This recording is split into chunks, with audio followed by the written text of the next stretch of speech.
नमस्कार मित्रांनो, आता सध्या मार्केटमध्ये जो चर्चेचा विषय आहे तो म्हणजे कर्जमाफी. आता प्रत्येकाच्या तोंडातून ऐकायला मिळते की कर्जमाफी आम्हाला मिळणार का? आम्ही या कर्जमाफीमध्ये पात्र आहोत का? या कर्जमाफीच्या नक्की अटी काय आहेत? ही कर्जमाफी नक्की सरकार देणार कुणाला? अशा अनेक प्रश्न आपल्याला आता सध्या विचारले जात आहेत. याच प्रश्नांची उत्तरं आज या व्हिडिओमध्ये आपण सविस्तर पाहणार आहोत.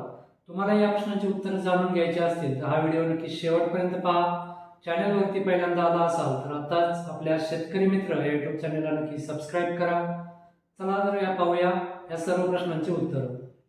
मित्रांनो, जो पहिला मुद्दा आहे तो म्हणजे 2019 मध्ये जेव्हा माननीय उद्धव ठाकरे साहेब मुख्यमंत्री होते त्यावेळेस जी कर्जमाफी झाली होती त्या कर्जमाफीचा लाभ जर तुम्ही घेतला असाल तर तुम्ही आत्ताच्या कर्जमाफीमध्ये अपात्र आहात. तुम्हाला या कर्जमाफीचा लाभ हा मिळणार नाही. जो दुसरा मुद्दा आहे तो म्हणजे 1 एप्रिल 2019 ते 31 मार्च 2025 पर्यंत या कालावधीमध्ये जर तुम्ही कर्ज घेतलं असेल आणि ते कर्ज 31 सप्टेंबर 2025 अखेरपर्यंत थकीत असेल आणि 31 मार्च 2026 पर्यंत जर परतफेड केलेली नसेल तर त्या शेतकऱ्यांना सुद्धा 2 लाखापर्यंतची जी कर्जमाफी आहे ती होणार आहे.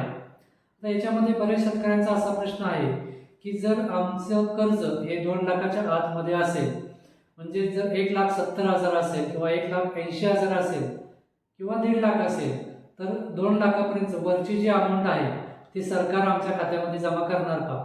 म्हणजे जर 1,70,000 रुपये तुमचं लोन असेल तर वरचे 30,000 रुपये सरकार खात्यामध्ये टाकणार का? तर मित्रांनो, असं होत नाही.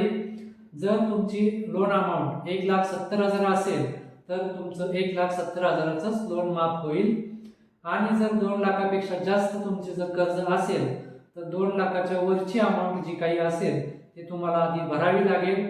त्यानंतर सरकार तुम्हाला 2 लाखापर्यंतचं कर्ज हे माफ करणार आहे. असा हा दुसरा मुद्दा होता. तर तिसरा मुद्दा याच्यामध्ये जो आहे तो म्हणजे की जमीन धारणेची अट जी होती ती आता रद्द केलेली आहे. म्हणजे तुमच्या नावावर कितीही एकर जमीन असेल, 2 एकर 4 एकर 5 एकर कितीही जमीन असेल तरीही तुम्हाला या कर्जमाफीचा लाभ हा मिळणार आहे. कर्जमाफीची जमीन धारणेची अट ही रद्द करण्यात आलेली आहे. तर अशा या काही महत्त्वाच्या प्रश्नांची उत्तरं होती आणि या जर अटींमध्ये जर तुम्ही बसत असाल तर तुम्हाला कर्जमाफीचा लाभ हा नक्की मिळणार आहे. तर तुम्हाला हा व्हिडिओ कसा वाटला कमेंट करून नक्की सांगा. जर चॅनलवरती पहिल्यांदा आला असाल तर शेतकरी मित्र या युट्यूब चॅनलला नक्की सबस्क्राईब करा. सर्व शेतकरी बांधवांपर्यंत हा व्हिडिओ नक्की शेअर करा. धन्यवाद.